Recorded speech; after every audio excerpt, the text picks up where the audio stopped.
जय हिंद दोस्तों, स्वागत है आप सभी का इस वीडियो में। इस वीडियो में हम 16 अगस्त 2018 के जो एमसीक्यूज़ है वो देखने वाले हैं और इस वीडियो को आपके सामने प्रेजेंट करूंगा मैं मयूर मोगरे। हमारे पेन ड्राइव और टैबलेट कोर्सेस अवेलेबल है अलग अलग एग्जाम्स के लिए, जैसे कि UGC net, NABARD, UPSC, state PSC. Further information के लिए आप विजिट कर सकते हो इस वेबसाइट पर या फिर इन नंबर्स पे कॉल करके आप फर्दर इन्फॉर्मेशन पा सकते हो। और अगर आपके मन में कोई भी डाउट आता है तो आप मुझे फेसबुक या फिर इंस्टाग्राम पर मैसेज कर सकते हो। उसी के साथ साथ वीडियो अपडेट्स के लिए भी आप यहाँ पर मुझे फॉलो कर सकते हो। पहला क्वेश्चन आता है, बीजू स्वास्थ्य कल्याण योजना अ health care insurance scheme launched in which state. अब देखिए, आपको आयुष्मान भारत इस स्कीम के बारे में पता होगा, पर ये स्कीम किसकी है? तो सेंट्रल गवर्नमेंट जो है उन्होंने ये स्कीम लेकर आए, लेकिन मैंडेटरी नहीं है कि हर स्टेट ने ये स्कीम को लागू करना ही चाहिए। अपनी अपनी स्टेट जो है वो इसे लागू करने से मना भी कर सकते हैं और अपने अपने तरीके से अलग अलग योजना लेकर आ सकते हैं। तो उसी में से एक है बिजू स्वास्थ्य कल्याण योजना। ये एक हेल्थ केयर इंश्योरेंस स्कीम है, same as that of Ayushman Bharat. Same in the sense कि जैसे आयुष्मान भारत जिस गाइडलाइंस पर है उसी तरीके से ये जो हेल्थ केयर स्कीम है ये भी हमें देखने को मिलती है। तो ये किस स्टेट ने लागू किया है? कर्नाटका, तमिलनाडु, उड़ीसा, केरला। तो ये जो स्कीम है ये लागू किया है उड़ीसा ने। जैसा कि आप यहाँ पर देख सकते हो कि जो उड़ीसा है वो आयुष्मान भारत ये स्कीम उन्होंने लागू नहीं की है, उसके बदले में बिजू स्वास्थ्य कल्याण योजना ये उन्होंने लागू किया है।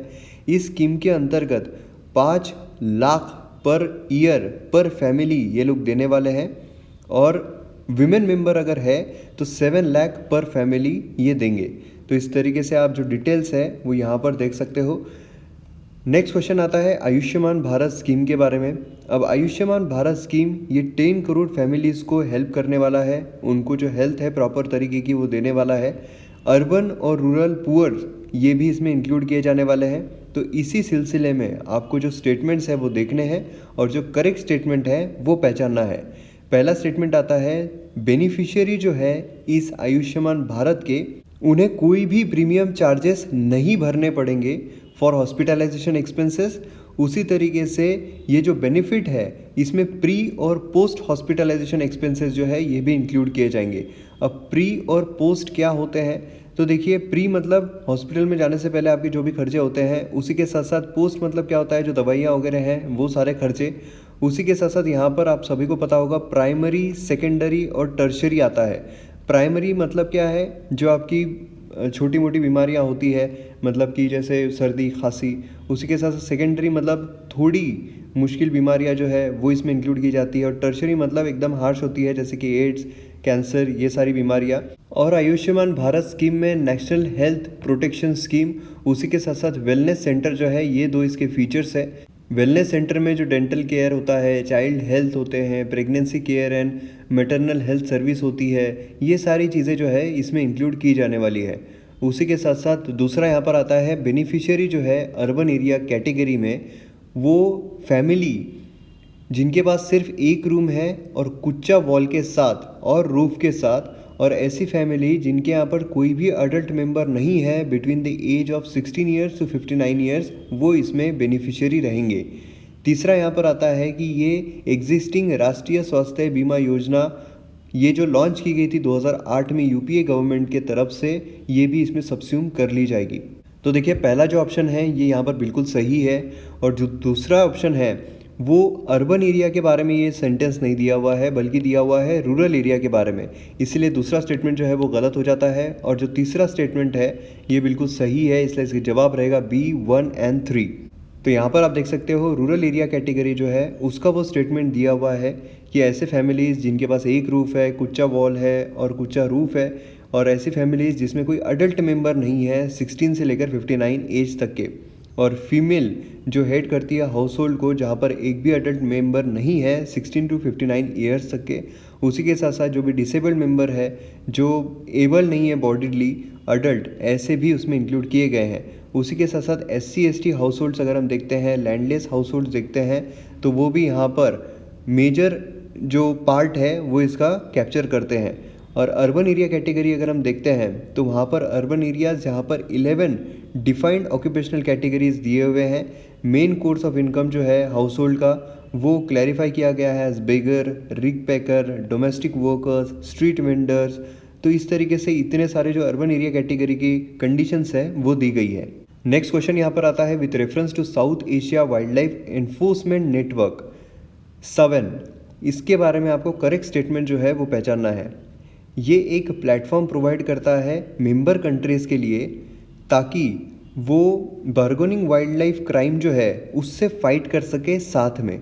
उसी के साथ साथ दूसरा स्टेटमेंट आता है, ये जो मेंबर कंट्रीज़ है साउथ एशिया की वो है अफगानिस्तान, बांग्लादेश, भूटान, इंडिया, मालदीव्स, नेपाल और श्रीलंका। और तीसरा स्टेटमेंट आता है कि पाकिस्तान अभी तक इसका फॉर्मल मेंबर नहीं बना है। अब इसकी 4th मीटिंग जो है intergovernmental organisation enforce agency की वो कोलकाता में ली गई थी, वेस्ट बंगाल में। कब हुई थी? तो 8/10/2018 को। अब फर्स्ट मीटिंग जो है ये 2011 के बाद से अभी ली गई है और ये एक 2 डेज़ कॉन्फ्रेंस थी जहाँ पर जो रिप्रेजेंटेटिव्स है 7 कंट्री के एक्सक्लूडिंग पाकिस्तान ये यहाँ पर आए थे और यहाँ पर काफ़ी सारे प्रपोजल जो है वो डाले गए। और ये लॉन्च कब की गई थी? 2011 में लॉन्च की गई थी। कहाँ पर? तो भूटान में लॉन्च की गई थी। भूटान का भी अगर मैं स्पेसिफिक बताऊँ तो जो पारो है वहाँ पर लॉन्च की गई थी और इसका सेक्रेटरीट जो है वो काठमांडू में हमें देखने को मिलता है। और इसके 8 कंट्रीज़ है, जैसे कि अफगानिस्तान है, उसी के साथ साथ इंडिया है, नेपाल है, भूटान है, बांग्लादेश है, श्रीलंका है, मालदीव्स है और पाकिस्तान भी है। तो यहाँ पर आप देख सकते हो South Asia wildlife enforcement network 7 provides platform for its member countries to cooperatively work together in the fight against the bargaining wildlife crime. उसी के साथ साथ यहाँ पर 8 कंट्रीज़ है, अफगानिस्तान, बांग्लादेश, भूटान, इंडिया, मालदीव्स, नेपाल, पाकिस्तान एंड श्रीलंका। और ये एक इंटर गवर्नमेंटल बॉडी है स्ट्रॉन्ग रीजनल जो भी वाइल्ड लाइफ क्राइम होते हैं उसे रोकने के लिए। नेक्स्ट क्वेश्चन यहाँ पर आता है, which of the following रेसिप्ट्स form a part of the consolidated fund of India. अब आपको कंसोलिडेटेड फंड ऑफ इंडिया पता होगा, कॉन्टिजेंसी फंड ऑफ इंडिया होता है, कंसोलिडेटेड फंड ऑफ इंडिया होता है, पब्लिक अकाउंट होते हैं। तो इसमें से कंसोलिडेटेड फंड ऑफ इंडिया जो है इसमें कौन कौन सी चीज़ें आती है? तो सारे रेवेन्यूज़ जो गवर्नमेंट ऑफ इंडिया रिसीव करती है, बिल्कुल सही है। जितना भी पैसा गवर्नमेंट के पास आता है लोन के रीपेमेंट से, बिल्कुल सही है। प्रोविडेंट फंड डिपॉजिट्स, अब प्रोविडेंट फंड ये तो इसमें नहीं आता है तो ये गलत हो गया। जितने भी लोन रेज करती है सरकार, ट्रेजरी बिल, लोन या फिर अदर कोई मीन्स से, ये भी बिल्कुल सही है। तो इसका जवाब क्या रहेगा? 1, 2 एंड 4। तो कहाँ में देखने को मिलता है? सी में देखने को मिलता है। इसका जवाब है सी, 1, 2, 4। तो यहाँ पर आप देख सकते हैं कंसोलिडेटेड फंड ऑफ इंडिया जो है उसमें सारे रिसीट्स जो भी क्रेडिट होते हैं, जितनी भी पेमेंट्स वो सब और रेवेन्यूज़ जो भी भारत सरकार रिसीव करती है वो कंसोलिडेटेड फंड ऑफ इंडिया में जाता है। जितना भी लोन सरकार लेती है, मतलब वो रेज करती है, वो सारा उसमें जाता है, ट्रेजरी बिल का, लोन्स का, एडवांसेस का। उसी के साथ साथ गवर्नमेंट जो भी रीपेमेंट करती है उसका भी पैसा जो है कंसोलिडेटेड फंड ऑफ इंडिया से ही जाता है। और जितने भी लीगली ऑथराइज्ड पेमेंट्स है गवर्नमेंट ऑफ इंडिया के बिहाफ में वो भी कंसोलिडेटेड फंड ऑफ इंडिया से ही निकलते हैं। इसीलिए आपने सुना होगा charge on consolidated fund of India and made on consolidated fund of India, जो सैलरी का फंडा आपने सुना होगा। नेक्स्ट क्वेश्चन यहाँ पर आता है, speaker of Lok Sabha can be removed by resolution passed by. अब यहाँ पर स्पीकर जो है लोकसभा के वो किस तरीके से रिमूव किए जाते हैं। अब देखिए स्पीकर कौन होते हैं? तो लोकसभा के प्रिसाइडिंग ऑफिसर होते हैं। मतलब पार्लियामेंट कंप्राइज किससे करता है? तो पार्लियामेंट कंप्राइज करता है लोकसभा, राज्यसभा और प्रेसिडेंट। क्योंकि देखिए बहुत लोगों को कन्फ्यूजन होता है इस तरीके का जब सवाल आता है कि parliament comprises of Lok Sabha, Rajya Sabha और प्रेसिडेंट दिया होता है, उसमें दिया होता है कि 1, 2, 1, 3, 1, 2, 3। तो इसमें बहुत सारे लोग जो है सिर्फ 1, 2 मार्क कर देते हैं। उन्हें लगता है लोकसभा और राज्यसभा ही सिर्फ पार्लियामेंट बनाते हैं, प्रेसिडेंट नहीं होते हैं। लेकिन प्रेसिडेंट भी पार्लियामेंट का ही पार्ट है। क्यों? क्योंकि जो भी बिल पास होते हैं, जो भी बिल लॉ बनने के लिए जाते हैं, उन्हें प्रेसिडेंट का एसेंट लेना ज़रूरी होता है। तो अब यहाँ पर लोकसभा के प्रिसाइडिंग ऑफिसर कौन होते हैं? तो स्पीकर होते हैं। राज्यसभा के कौन होते हैं? तो चेयरमैन होते हैं। अब ये चेयरमैन कौन होते हैं? तो वाइस प्रेसिडेंट होते हैं हमारे इंडिया के, क्योंकि vice president of India is x chairman of Rajya Sabha. और फिर प्रेसिडेंट होते हैं। अब देखिए इनका जो रिमूवल है, रिमूवल सारे जितने भी प्रिसाइडिंग ऑफिसर्स है सबका सेम होता है। मतलब स्पीकर और डिप्यूटी स्पीकर जो यहाँ पर आते हैं, चेयरमैन और डिप्यूटी चेयरमैन जो यहाँ पर आते हैं, इनका चारों का जो रिमूवल प्रोसेस है वो सेम है। लेकिन जो हमारे चेयरमैन होते हैं राज्यसभा के, मतलब जो वाइस प्रेसिडेंट है, उनके लिए थोड़ा अलग है। लोकसभा में सिंपल मेजोरिटी से पास होना चाहिए, बस इतना एक एडिशन है। बाकी अगर चारों का हम देखते हैं तो अपने अपने हाउस में सेम प्रोसेस है। किससे रिमूव किए जाते हैं? तो इफ़ेक्टिव मेजोरिटी से रिमूव किए जाते हैं। ध्यान दीजिएगा, एब्सोल्यूट मेजोरिटी से रिमूव नहीं किए जाते हैं, इफ़ेक्टिव मेजोरिटी से रिमूव किए जाते हैं। पहला यहाँ पर आता है कि majority of all the members of Lok Sabha, majority of all the then members of Lok Sabha, 2/3 majority of total numbers of Lok Sabha और 2/3 majority of members of Lok Sabha present and voting. तो देखिए अब यहाँ पर अगर हम देखते हैं तो 2/3 मतलब ये स्पेशल मेजोरिटी हो गई। स्पेशल मेजोरिटी तो बिल्कुल ही नहीं है, दो ऑप्शन बिल्कुल चले गए। Majority of all the members of Lok Sabha और majority of all the then members of Lok Sabha, इसमें फ़र्क क्या है? इसमें फ़र्क है देन का।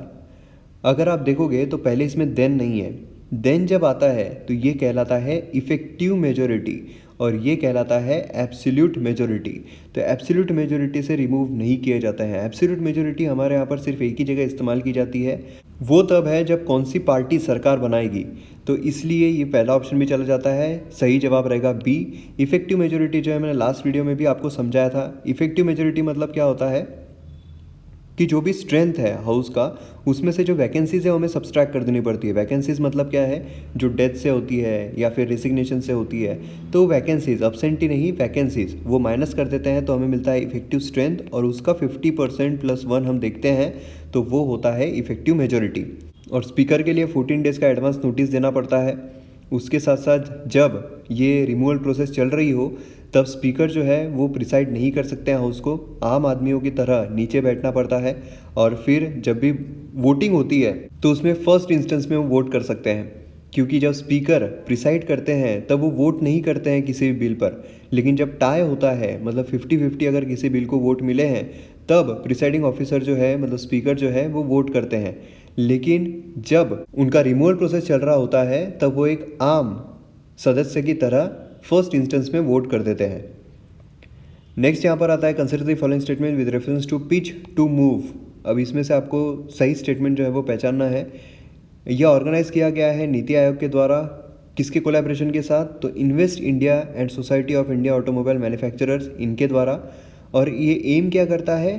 ताकि इंसेंटिवाइज कर सके हम स्टार्टअप को, मतलब स्टार्टअप जो भी होते हैं उससे पहले तो आइडेंटिफाई किया जा सके और फिर उसे इंसेंटिवाइज किया जा सके। दूसरा यहाँ पर आता है कि एक बाइनियल वॉरफेयर एक्सरसाइज है, रॉयल ऑस्ट्रेलियन एयरफोर्स के द्वारा होस्ट की गई। ये ministry of women child development का इनिशिएटिव है ताकि वुमेन को एम्पावर किया जा सके।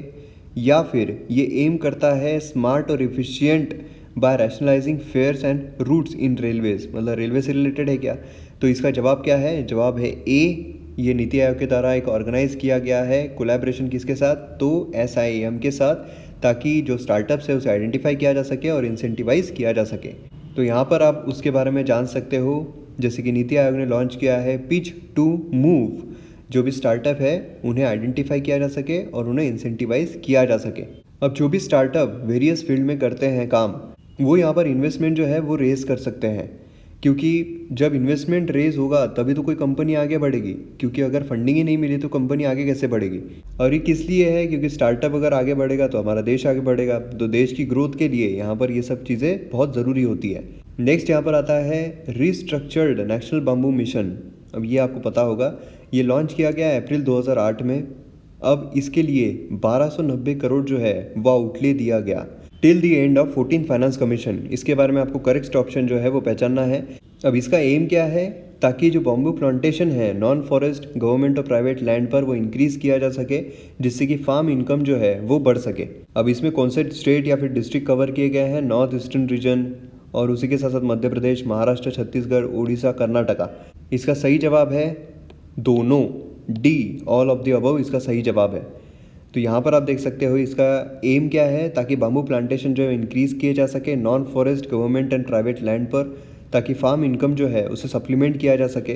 क्योंकि देखिए जब भी क्लाइमेट चेंज होता है, जब भी क्लाइमेट का कुछ प्रकोप होता है, तो जो फार्मर्स हैं उनकी पूरी इनकम चली जाती है, उनका पूरा जो सेविंग है वो तहस नहस हो जाती है। इसलिए बाम्बू प्लांटेशन जो है उन्हें सप्लीमेंट प्रोवाइड करेगा, मतलब जो इनकम आती है उनकी उसका सप्लीमेंट रहेगा। मतलब अगर कुछ प्रॉब्लम हो भी जाता है, नेचुरल कैलेमिटीज़ आती भी है, अगर उनकी मेन जो उपज है वो प्रॉपर तरीके से नहीं होती है तो उन्हें बहुत बड़ा शॉक नहीं लगेगा। अब नेक्स्ट यहाँ पर आता है कि तहजीब उल अखलाक, ये मैगज़ीन किसने स्टार्ट की थी? सर सैयद अहमद खान, मोहम्मद उल हसन, अब्दुल कलाम आज़ाद, मिर्ज़ा ग़ुलाम अहमद। तो ये शुरू की थी सर सैयद अहमद खान ने। अब सर सैयद अहमद ख़ान जो है इन्होंने काफ़ी कुछ काम किया है और 1838 के पास अगर हम देखते हैं तो ये ईस्ट इंडिया कंपनी जो है उसकी सर्विस में भी एंटर किए थे। उसी के साथ साथ स्मॉल कॉजेस कोर्ट जो था 1867 में, उसमें भी ये एक जज बने थे। तो ये है हमारे वीडियो का एंड। वीडियो पसंद आता है तो आप शेयर ज़रूर कीजिए। पीडीएफ जो है वो आपको जल्द से जल्द मिल जाएंगे। तो मिलते हैं हम अगले वीडियो में। जय हिंद।